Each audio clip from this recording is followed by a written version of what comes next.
kimia et ou même dans bino pour libaku bonjour kolanda magazine d'actualité et générale boulou ya kema gongu ve Congo makasa Congo bukolo bakongo la force du Congo ngai brave bakando wala infatigable JB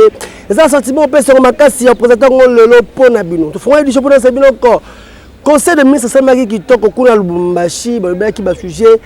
l'actualité ya ndenge bwana extrait à compte rendu au ministre de la communication et médias Patrick Mouya sur l'excellence ça c'est pour la bino pour la boké bino.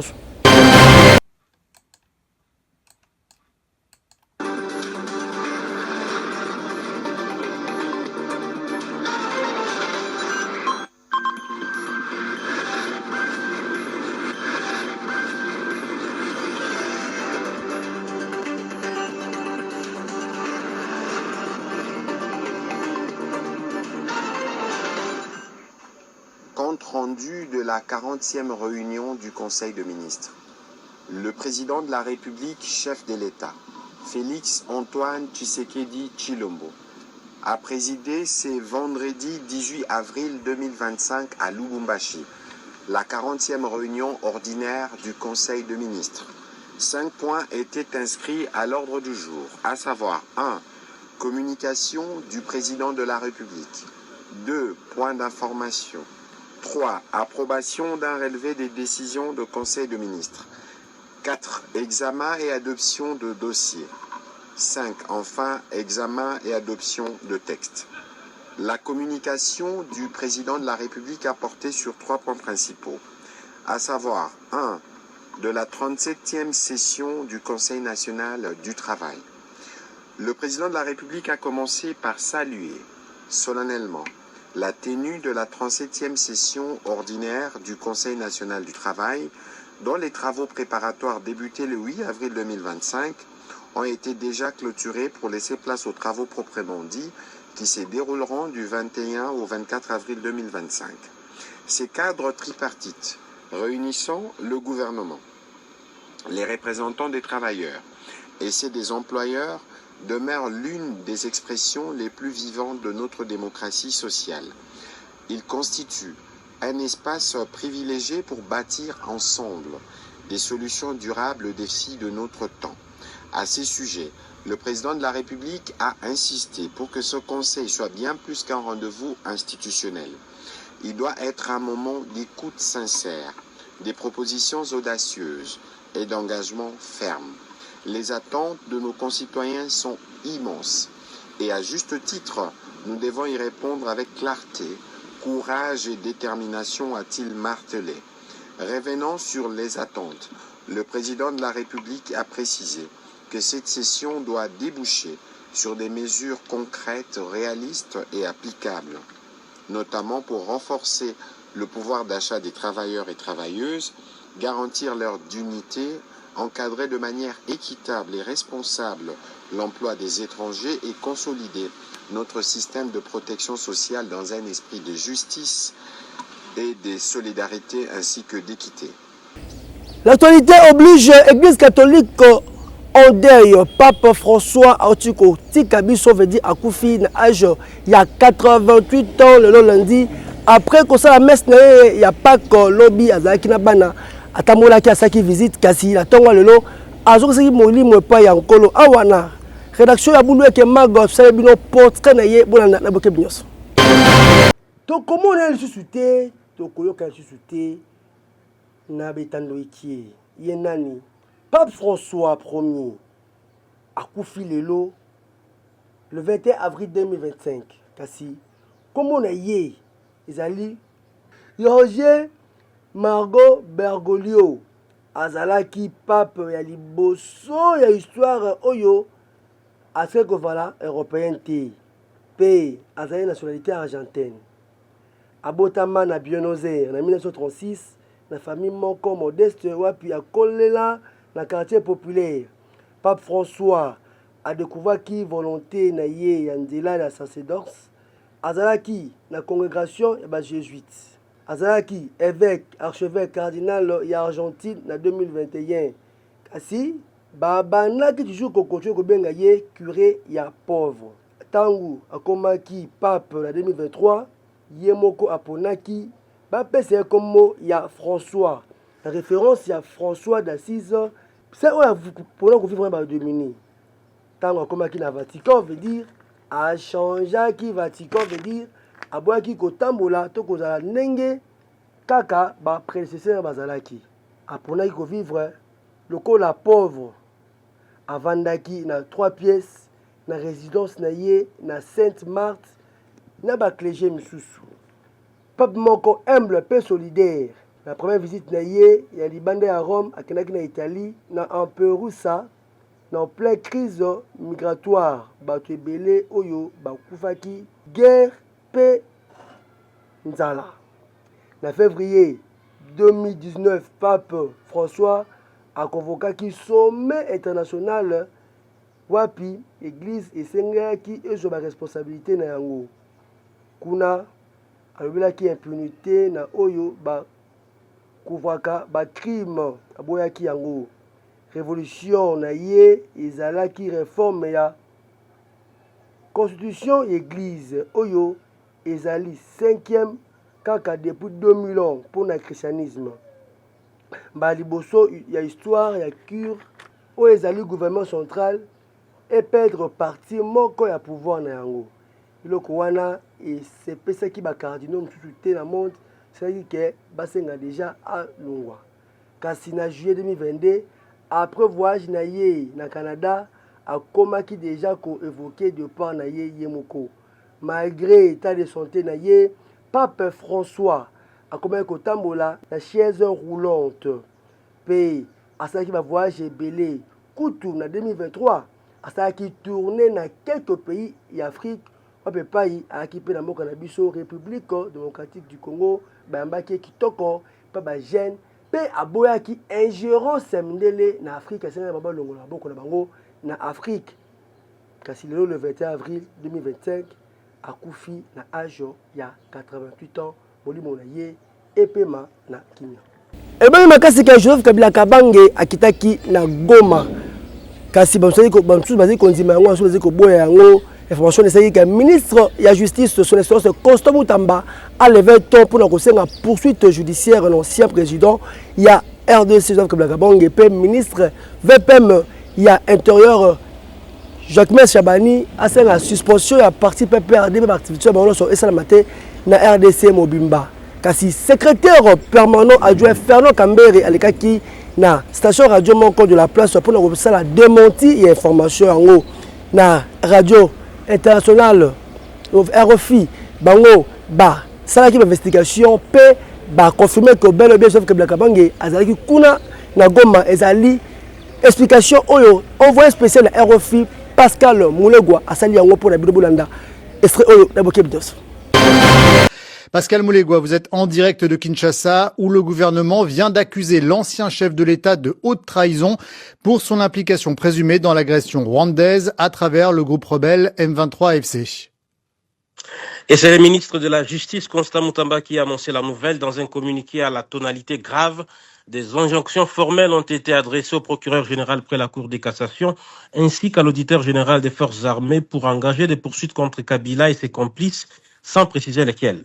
Alors, parmi les mesures demandées, il y a la saisie de tous ses biens et la restriction des déplacements des cadres de son parti, les PPRD, bras politique du Front commun pour le Congo. Jacques Chabani, vice-premier ministre chargé de l'Intérieur et de la Sécurité, a pour sa part suspendu toutes les activités du PPRD, accusant les partis d'un silence complice et dénonçant l'activisme avéré de l'ancien président dans les conflits en cours. Après avoir quitté le pouvoir sans heure en 2019, Joseph Kabila s'était retiré de la scène politique, surtout après la rupture de l'alliance FCC-CAF avec le président Félix Tshisekedi. Son retour sur la scène politique congolaise en pleine crise sécuritaire et dans une ville tenue par des rebelles marque une rupture spectaculaire avec les profils bas qu'il avait observés jusqu'ici. L'objectif de ces deals est de permettre à des entreprises américaines d'investir dans l'exploitation minière congolaise, mais aussi dans les infrastructures nécessaires, routes, chemins de fer, barrages et énergie. Le gouvernement américain ne gère pas directement les mines, mais facilite les investissements via les institutions comme la DFC ou la banque Exim, explique-t-on. Les États-Unis insistent sur un partenariat gagnant-gagnant, respectueux des lois locales et internationales, notamment en matière d'environnement, de travail, des luttes contre la corruption. Mais ce projet arrive dans un contexte particulier. La Chine est aujourd'hui le premier partenaire commercial de la RDC. Elle représente plus de la moitié des exportations congolaises et près de la moitié des importations. Elle domine aussi largement les secteurs miniers. Dans les provinces du Nord et du Sud Kivu, des entreprises chinoises sont aussi régulièrement accusées d'exploiter l'or et d'autres minerais dans l'illégalité, souvent en lien avec des réseaux de contrebande. Reste à savoir comment les États-Unis comptent s'insérer dans ce paysage complexe, notamment dans ces zones instables. Et sur ces points, Washington reste discret. Président et parti politique USBC, Mwanamboka Jean-Claude Wamwena a organisé qui met ce action de grâce qui te kokuna na paroisse ya Saint-Joseph na Matonge nyoso pona kosenga merci na Nzambe ndenge président Jean-Marc Kabunda zaki libéré na prison vraiment bako ezaki après lui le 24 avril au 2025 aux anniversaire ya parti les gars qui toka avec parti idéologie ambiance ezanga lipasa kuna na paroisse Saint-Joseph na Matonge bolanda na reportage signé Barnabé Kapashika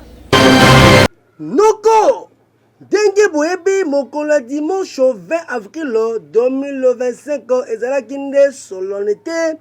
Pascal Oyo Mokili Mobimba bafetaka veut dire résurrection ya Jésus-Christ de Nazareth kasi awa na paroisse ya Saint-Joseph na commune ya Kalamu na quartier Matonge ezalaki vraiment journée moko inédite pour la nini. L'homme à la parole et aux actions impact visible sur terrain. Le 001, il y a parti politique Union des socialistes pour le bien-être des Congolais. Président Jean-Claude Wamwena a célébré qui mo bangé na meso et action de grâce kaka momo na bilili pour la libération il y a président Jean-Marc Kabund Oyo Azali, figure emblématique de l'opposition congolaise. Tout le monde qui est présent, c'est Yemoko président Jean-Marc Kabunda Kabund. Autorité morale, il y a parti politique, Alliance pour le changement. Père Molo Renner qui est présent. Pas militant, il y a parti politique, il y a président Jean-Claude Wena, Bazala Kiwana. Yemoko président Jean-Claude Mwana azalaki wana présent kaka mozumo na bilili un militant ma militante azalaki wana kitoko pe président Jean-Claude Mwana azwaki maloba pendant la messe pona kotono Nzambe botondi la libération Jean-Marc Kabund pe ba réalisation asali na vie na ye pe na parti politique na ye USBC kasi azalaki te qu'on lance appel, ma militante,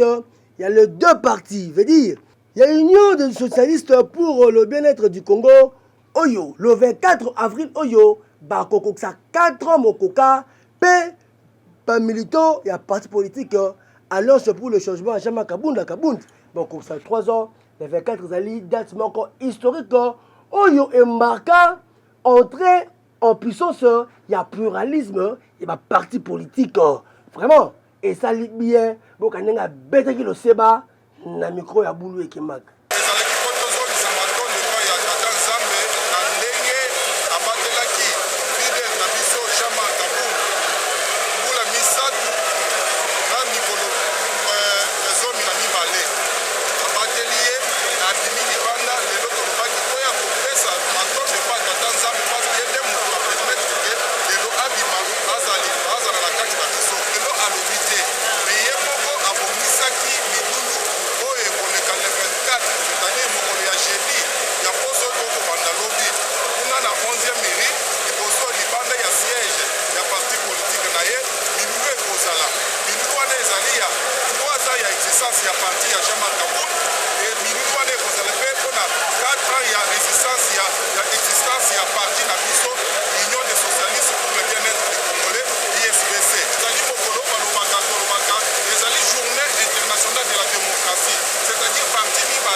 Le 24 Oyo, le siège, il y a parti politique, Alliance pour le changement, et Moko Jean-Marc Kabund, pour tout le comata, Makala, et Kotikala. Ce que Boyi Bango, Salamokinayo. Innova Security ozali société ya mwana mboka Diego Shabani. Bondi melanga ko organiser mobange na marche d'endurance weekend leki wa pepai belema na ye sécurité na ye batamola ki ko banda na siège ya société ti ba cité na 24 bakenaki Sosimat abimi à Sanef qui toque avec un partenaire idéologie Boulanda reportage signé Giovanni Lundoluka. Mon mère tikanga na bisoko Einaki mabe week-end oyo veut dire na mobange na marche d'endurance oyo. Yemoko le DG ya entreprise Innova Security a marchaki na belema na momona na bili boye inde gauche droite car besoin komona kobanda awa na siège ya bureau na avenue Colonel Ebeya batambola beaucoup la inde yemoko le DG Diego Shabani azalaki wana prison na équipe na mabalata équipe ma polo ba Lacoste car bozo na bilili ambiance tambola inde ma boulevard du 30 juin ba kenango inde ti awa la Sosimat puis na Sanef menjela ba profitaki batala ba chantier ndenge museze ko sema mingi pona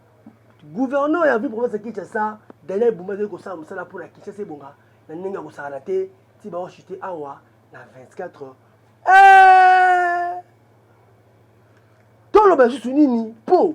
Innova Security ezali maman d'entreprise on a besoin ko senga belema pour le détachement parce que la sécurité de appartement de misala ba bureau tala place ba longa ko cha mutu yango yo solliciter kaka le DG Diego Shabani a repêché au makambu pour que pas d'ailleurs sécurité et comme nango loko pamba au vanda à l'aise de la première bébé. Bonne nouvelle pour la population quinoise Bwebako DG ya onatra mona mboka Martin Lukusa alors ça qui dans fleuve Congo taxi fluvial pour na permettre la population se déplacer à partir du fleuve Congo et avec un partenaire d'idéologie Bolanda la reportage. Les taxis fluviaux sera officiellement lancé pour faciliter les déplacements. C'est une bonne nouvelle pour les habitants de Kinshasa. L'ONATRA, Office national de transport, va lancer officiellement les taxis fluviaux sur le fleuve Congo. Grâce à la volonté de son directeur général, Martin Lukusa, et dans la vision du chef de l'État, Félix Antoine Tshisekedi, ces nouveaux moyens de transport va aider à désengorger les routes très chargées de la ville et offrir une solution rapide, sécurisée et agréable aux Kinois. Des trajets utiles et accessibles. Des grandes lignes sont déjà disponibles de Beach Onatra à Kinkole, de Beach Onatra à l'aéroport international de Njili. Les tarifs sont adaptés à tous. $5 seulement pour les grands bateaux Onatra, parfait pour le passager, pour un trajet en famille, même avec des enfants. $25 pour les canaux rapides modernes, pour ceux qui veulent aller plus vite. Une belle expérience sur le fleuve Congo. En plus du transport, les Kinois peuvent profiter de balades sur le fleuve Congo à bord du grand bateau Onatra. Il y a même de restaurants à bord, ce qui rend le voyage. Gouvernement union nationale zeli ko betsa ba ministre mutu mutema na santé bazo ko baté soki ba ozala to ba vala te kasi ba iki a force du progrès ko bana na présence ba mokato Joko Beyati lelo ba sangala ki na espace 19 ko la gombe pona ko sala déclaration na bango politique ko senga na chef de l'état donc ça ministre ya finance Doudou Fwamba pona mosala ki to ko zeli ko sala après déclaration ba iki bazangi te ko sala variation na micro abulu ke mag pour nazaki na micro ya Mozart Mabaka. Nekolango edi depuis Doudou Fwamba kota depuis maman Judith Soumino aya mosole ningana ka pambati mosole vanda vraiment kimia ozu ba réalisation pe eza ebele yango tokozala ba ingrate toye ko soutenir Doudou Fwamba tant tozo soutenir Doudou Fwamba directement tozo soutenir maman Soumino yango tolobi gouvernement d'ouverture ba fungola le président fungola aussi bande kona biso ba yo opposant ba mona ki keno il faut pe ba sala musala ba sunga Congo ba kotia bango lelo biso to sema na chef de l'État zamba jeunesse wana pesa ki yango batoni mais tout oyo to pesa mona ba business oyo ba mutaki na biso uta jeunesse ya bitumba o to sala ki poto e bana ko mana minute to ko ministère ya jeunesse osengi bazongisa yango epa ya président Chekobea parce que ye azana maîtrise ya jeunesse ayebi ko consulter toutes les couches ya jeunesse ya République démocratique du Congo. Tomonaki ba prouesse na ye na ba déplacement na ba Bushima na ba Congo central na ba Lubumbashi. Vraiment, le président Cheko Azo prôné au Tobengi s'est démarqué parmi plusieurs personnes au bazar au sein de la force du So moni ministre Moko pour vraiment passer à code de finance vraiment suivre vraiment volonté à besoin combattant par rapport à combattant c'est la mer. Après ça dit vraiment combattant moins clair moqué. Tout le monde talara 6 mois 6 ans. La patience au bassin africain à 6 mois basé récompense la félicite parce que nous sommes passés pendant 6 ans et moi de ces noms Konzambo à rétroviseur mais autant à folle pourrait passer par là et moi il y a les leaders on va la folle qui sont nombreux en tout cas le remaniement où bataille la jeunesse bataille sur vice intérêt au symbole de Msala la minute où cette fois-ci tu lis ma fatigue qui n'a pas mon à la mission tu lis tata mon Konzambo alors la mission la traite nyonso au bazar cette fois-ci, c'est un attaque de la Sika. Vous avez la possibilité de la Sika. Le ministre va travailler malam. Vous avez la possibilité de la Sabango pour continuer toujours ça. Comme excellence de vous former. Vous avez la possibilité de Nani Papa Mokonzamboka à maintenir. Tout ce qui est tata Mokonzamboka, lui sont la gêne, à force du progrès, tout ce qui est ministère, tout ce qui est mandataire, tout ça capable de vous servir Mboka dans le domaine ignorant. Ce qui total les lots banda excellence du famba comme ministre de finance les lots de homo na ba futi ba soldat salaire na bango zaki combien ba doubler en fois deux na me salaire maté banda comme salaire c'est-à-dire à d'autres travail selon vision de Nzamboka du famba le pas que c'est un homme qu'il fallait la place qu'il faut à ça qu'on mériter que vous allez ici car on a pour nani biso moko tomoni pendant qu'il y a finance ndenge à gérer finance na temps qui oya sali à gérer finance qui tout gouvernement tout moni peut tout ces pays alors na biso to kosenga na mokonzi ya mboka étant que jeunesse na ye ya fort du progrès kando yoyo mokonzi to sengi na yo mokonzi malgré remaniement to salé tikela biso le fomba ne sika wana c'est parce que amérité kozala wana toujours on a bolingo on va voir kana yango association la femme vertueuse oyo na société nango ekumami epai ya Maman Claudine pe maman Angèle bango bazalaki kuna na maman Jolie kuna na orphelinat le Rocher la Mombele pour na kotika la ba orphelin oyo biloko ba fêter Pâques kitoko avec un partenaire idéologie bazalaki kuna parce que bango biloko bazali komona pour na ba mela balia Pâques le kala bango kitoko lokona bana ya ndako ko ba orphelin te Giovanni Ndolo kazaki simasima pour na compte ya bulu kemak na motema malamu oyo bazalaka na yango toujours ko aider ba domini pe kosalisa bazanga vedi bondimela ngai ko bayaka ba orphelinat pour na kotika mo eloko pour bato bazwa ba vivre bondimela ngai ko weekend oyo les femmes vertueuses oyo ekoma me pa maman présidente na yango maman Sylvie Mutela bondimela ngai ko comité na ye ya social oyo bazalaka wana maman Angèle Mabika, maman Claudine Tandula, maman Jolie Lokamba, bondi melangaiko, bayakinde awa na orphelinat oyo le Rocher, kumami epa ya papa Wabishima, pour anini kotika la ba petite oyo, moi loka kolia, bayakinde ba paquet ya jus, bayakinde ba bleu bon, sac à semoule, ya loso, ba pompex, nyonso wana pona kolakisa bolingo o zakango pour que bana oyo pe qui à la veille à Pâques, bon pe bazo pe temps rouler le komoko na munoko lokola bana nyoso. Akei ezalaki kitoko na ndenge ko salati. Bana bazaki wana ba bana baye ba sololina papa Wabishima kitoko pe Wabishima na yemoko moto na Nzambe azalaki wana apriaki kitoko Wabishima a sepelaki makasi komona le femme vertueuse concernant acte de générosité pa bana oyo bazali la difficulté peut-être reçu meloko mais bato mawa bazali ko ya ko pesa bango mo eloko pendant que bato mususu bazali ko dépenser mo na biloko ezangatina vraiment et ça li bien makasi parce que ba bimaki boka ndenge mama Claudine Tandula abetaki yango na bulu ekimag toye tokabola na bango oyo toza nango mpona Pâques yango toyawa tomemeli bango oyo toza nango ya muke tokabola na bana bamisusu bazokosakana nango biso lobi te totala bana tosepela na bana yango toye na kati esika oyo toye kotika oyo ya moke toza nango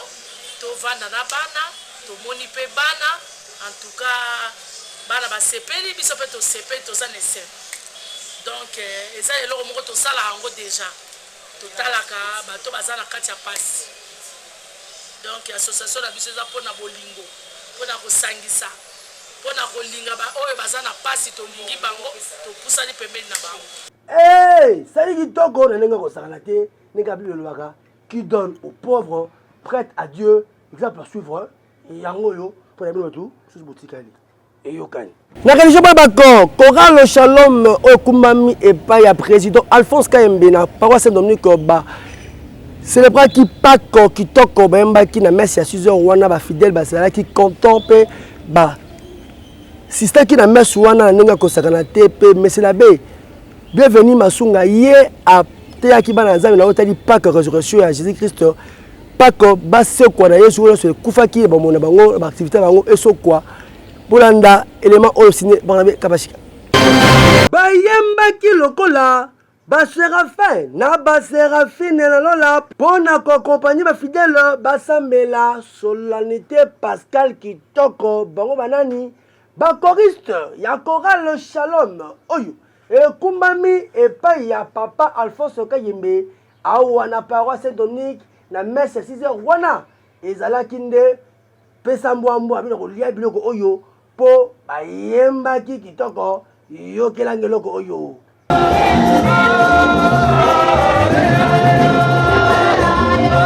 sango akotaka te akota na omeli ya ye moko Monsieur l'abbé bienvenu masunga ateyaki bana na nzambe na résurrection ya Jésus-Christ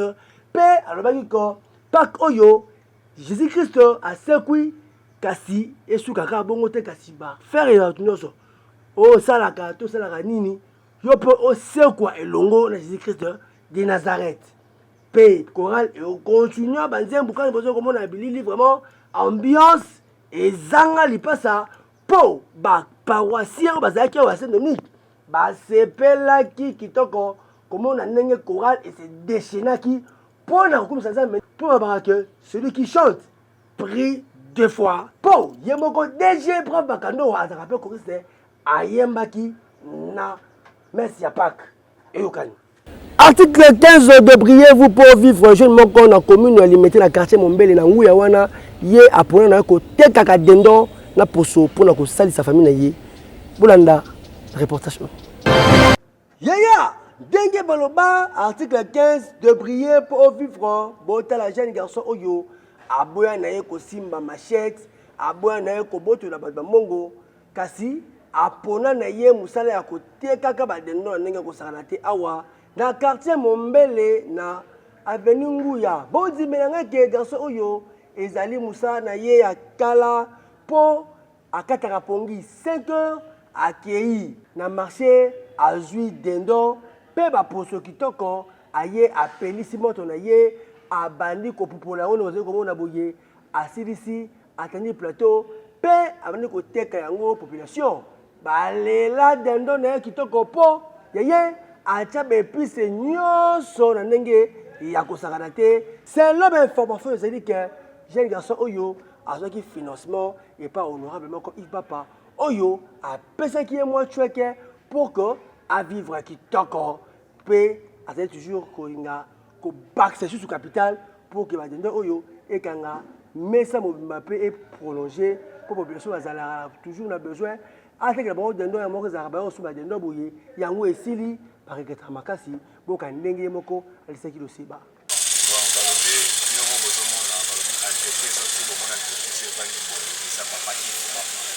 papa oyo alingaka bana bakei na jeunesse ekei papa oyo papa su ade moto apesi ngai fo omonaka mwana dendo na fandi bozope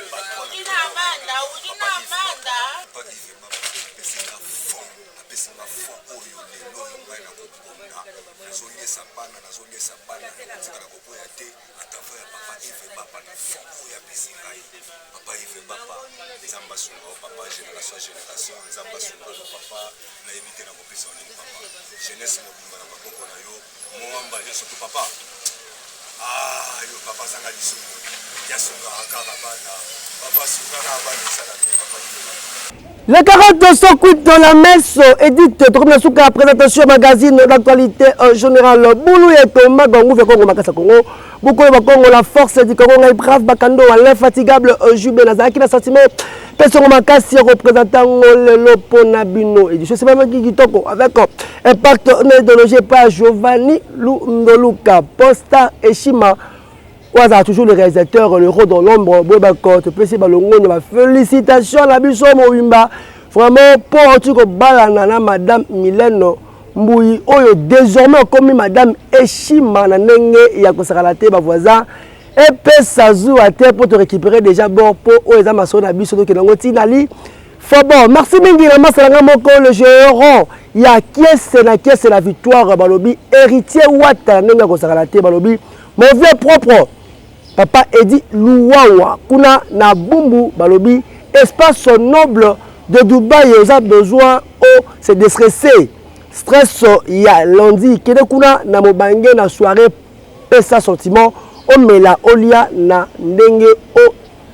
lingi na ndenge osakalate. Merci mingi na bana bibo bolelanga na ndenge osakalate, nous avons toujours de cœur, ba conseil la bino comme la biso droit